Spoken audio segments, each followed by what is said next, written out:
اور اس لحاظ سے بھی کہ رسول اللہ مولا کائنات سے فرما رہے ہیں، اے علی کیا تم کو 6 لاکھ بھیڑیں چاہیے یا 6 لاکھ دینار یا 6 لاکھ کلمات؟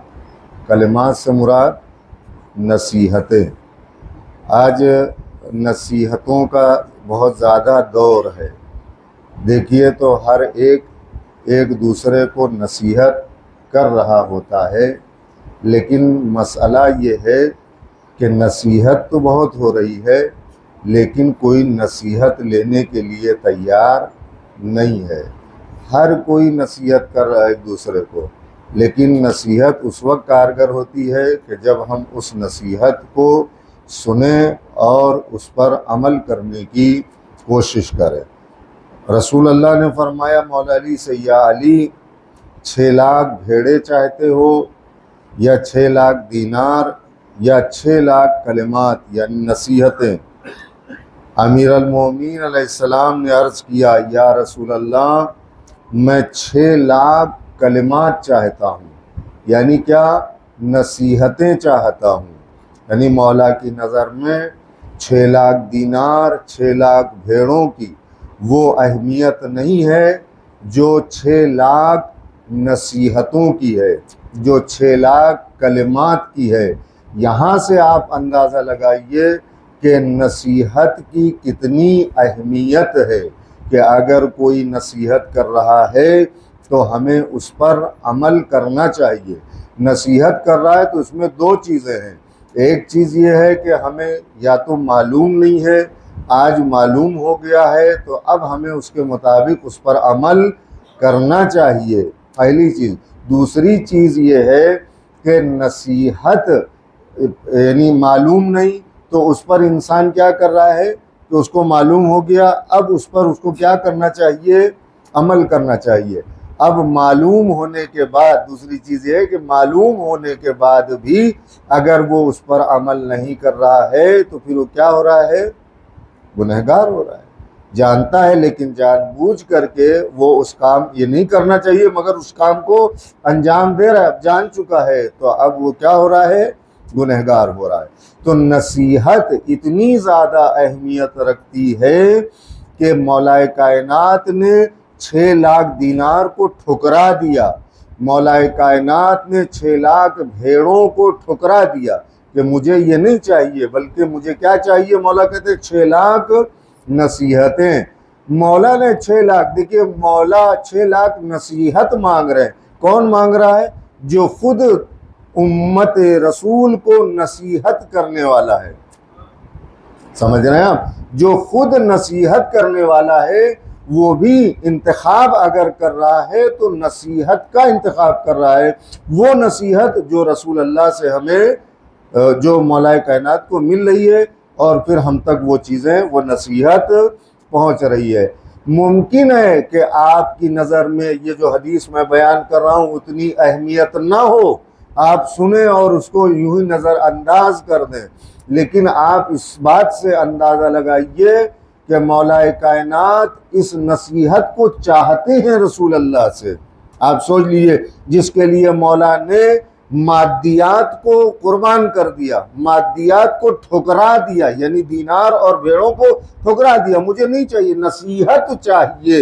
یعنی اگر نصیحت مل رہی ہے انسان کو تو آج کے دور میں یہ بہت بڑی چیز ہے کہ اگر نصیحت ہمیں مل جائے اور ہماری آنکھیں کھل جائے۔ ہو سکتا ہے ہم غفلت میں تھے، جانتے تھے، مگر ہمیں نصیحت جب ملی تو ہم جاگ گئے، بیدار ہو گئے اور اس بات کی طرف ہم کیا ہوئے؟ متوجہ ہو گئے۔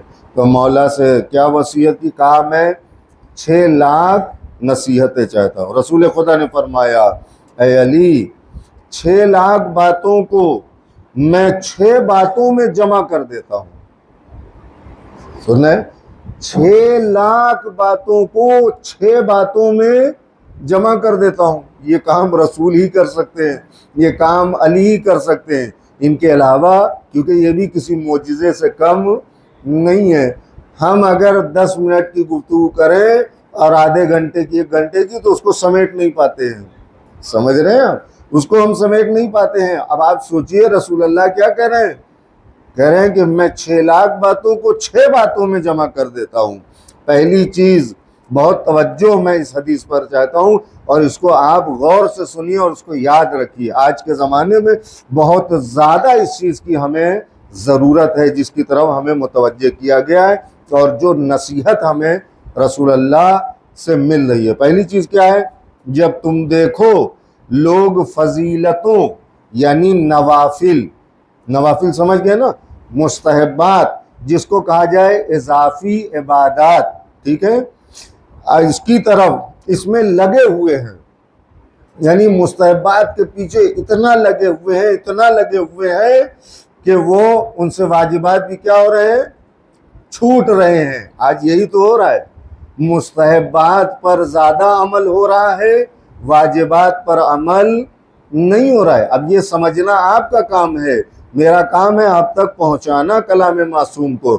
امام سے کیا کہہ رہے ہیں رسول اللہ نصیحت؟ کہ جب لوگ نوافل اضافی عبادتوں میں لگے ہوئے ہیں تو تم اپنے فرائض کی تکمیل میں لگے رہنا۔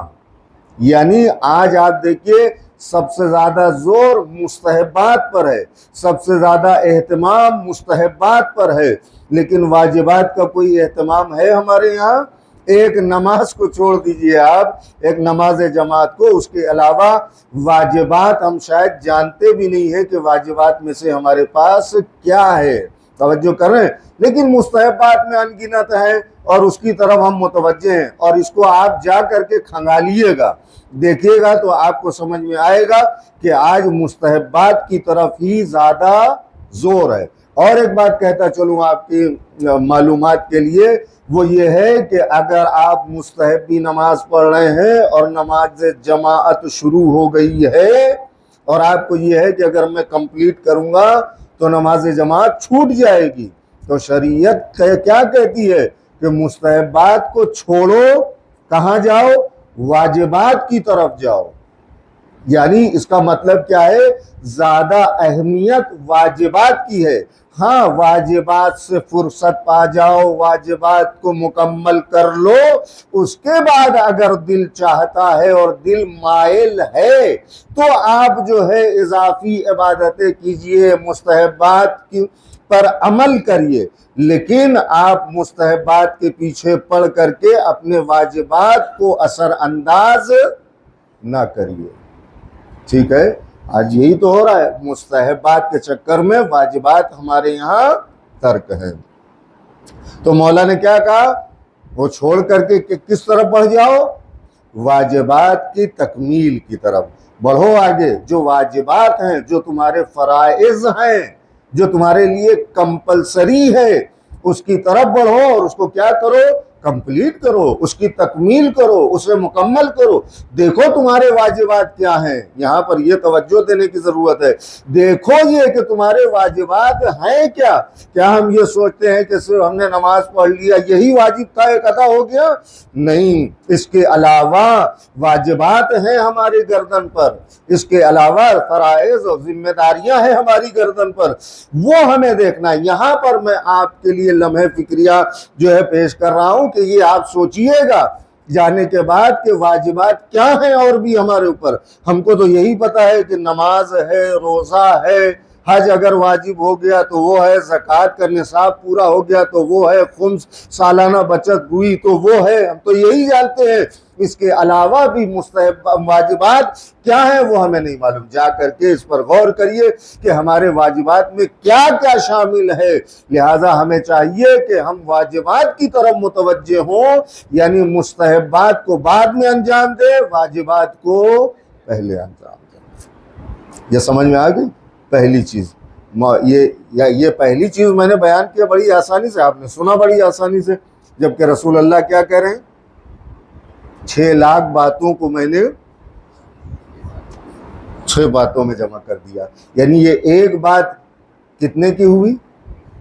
1 لاکھ کی ہوئی۔ سمجھ رہے ہیں؟ یہ ایک بات 1 لاکھ کی ہوئی۔ یہ 1 لاکھ جب آخرت کی بات آتی ہے، ٹھیک ہے، تو سمجھ میں نہیں آتا یہ 1 لاکھ، لیکن اگر دنیا والا 1 لاکھ کہوں تو وہ سب کو سمجھ میں آتا ہے۔ ارے وہاں جائیے 1,00,000 روپیہ ملے، ہاں 1,00,000 روپیہ ملے گا، وہ 1,00,000 ہمیں سمجھ، یعنی مادیات ہمیں سمجھ میں آ جاتی ہیں، لیکن جو معنویات ہیں، جو روحانیات ہیں، وہ ہمیں سمجھ میں نہیں آتی ہے۔ آپ کو معلوم نہیں ہے کہ یہ 1,00,000 کی جو بات ہے، آپ نے دیکھا ہوگا کہ نا سماج میں بھی آپ محاورے میں بولتے ہیں نا، ہمیں 1,00,000 روپے کی بات کی ہے آپ نے، یہ محاورے میں کہتے ہیں نا، وہی 1,00,000 کی بات میں آپ تک پہنچا رہا ہوں رسول اللہ کی کہہ دی۔ اس کی اہمیت کو سمجھیے آپ کہ اس کی اہمیت کتنی زیادہ ہے اس نصیحت کی، کہ فرائض اور جب دیکھو لوگ، یعنی زمانہ ایسا آئے گا کہ لوگ مستحبات پہ زیادہ زور دے رہے ہوں گے، فرائض اور واجبات پر زور نہیں ہوگا ان کا، تو یہی متوجہ نصیحت کر رہے ہیں رسول اللہ مولا علی کو، کہ یعنی جب ایسا دیکھو کہ لوگ مستحبات، اضافی عبادات، نوافل میں لگے ہوئے ہیں، تو تم کس طرف چلے جاؤ؟ واجبات کی طرف چلے جاؤ، اور آج یہی ہو رہا ہے۔ ٹھیک، پہلی بات۔ دوسری بات، یہ تو ابھی میں پچھلی ہفتے کی بات بتا رہا ہوں، جو تھوڑا بہت بات ادھوری رہ گئی تھی وہ آپ کو مکمل کر رہا ہوں۔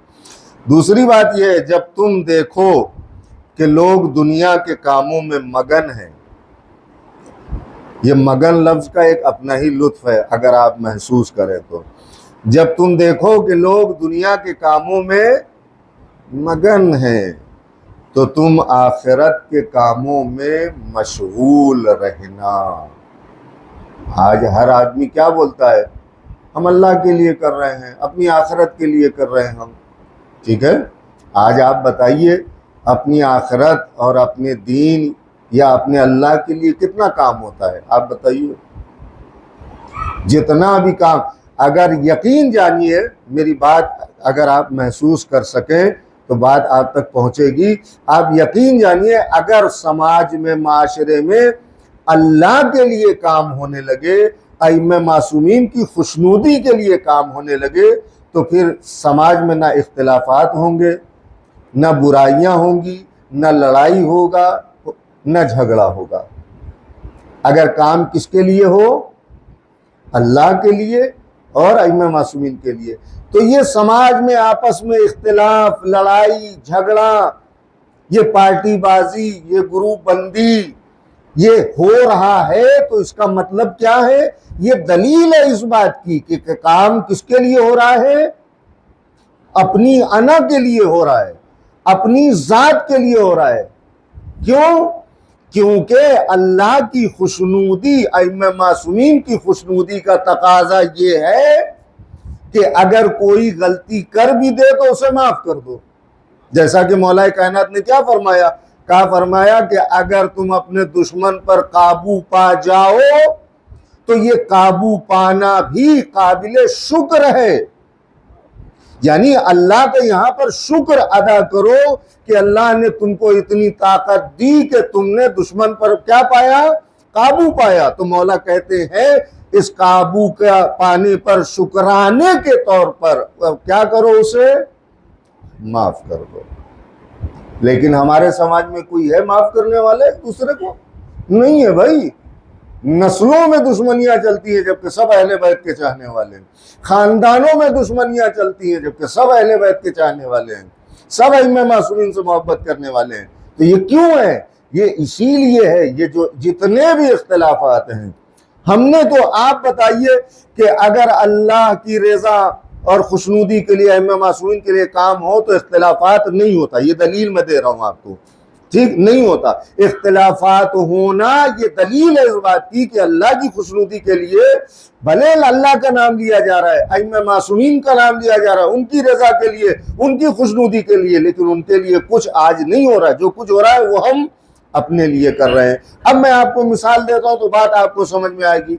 آپ بتائیے جب مولا علی علیہ السلام کا نام لیا جاتا ہے تو کچھ ہی صحابہ ہیں جن کا نام بار بار آتا ہے اور ہر جگہ آتا ہے۔ کون ہے وہ؟ جناب عمار ہیں، ہاں، جناب مصعب عمار ہیں، جناب سلمان فارسی ہیں، بولیے آپ، جناب عمار یاسر ہیں، ٹھیک ہے نا، جناب مقداد ہیں، جناب ابو ذر ہیں، یعنی یہی نام بار بار کیوں آتا ہے؟ کبھی آپ نے سوچا کہ جب بھی ہوتا ہے، جب کسی امتحان کی منزل پر دیکھیے تو یہی نام ہے، جب مولا علی کے حکم کی تکمیل کی بات دیکھیں تو یہی نام ہے. کیوں ہے آپ جانتے ہیں؟ آپ کیونکہ یہ جو بھی کر رہے تھے اس زمانے میں اپنے مولا کے حضور اور بارگاہ میں، وہ ان کی رضا کے لیے کر رہے تھے، اس لیے وہ ہر جگہ موجود تھے. اور آپ کو معلوم ہے، آپ بتائیے مجھے ایک جھوٹی سی بھی روایت آپ لے کر کے آئیے، کبھی ان لوگوں میں آپس میں کوئی جھگڑا ہوا ہو، لے آئیے، یہ میں دلیل دے رہا ہوں آپ کو. کبھی آپ بتائیے کہ جھوٹی سے جھوٹی روایت لے آئیے یا ابو ہریرہ کی کوئی حدیث لے کر کے آئیے جو یہ بتائے ہم کو کہ ان کی آپس میں کوئی لڑائی ہوئی ہو یا جھگڑا ہوا ہو.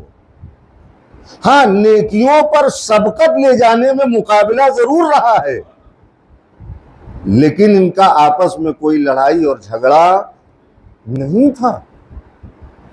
یہ سوچنے کا مقام ہے، یہ ہمیں متوجہ کر رہی ہیں ساری باتیں، اس کا احساس ہم کو کرنا چاہیے.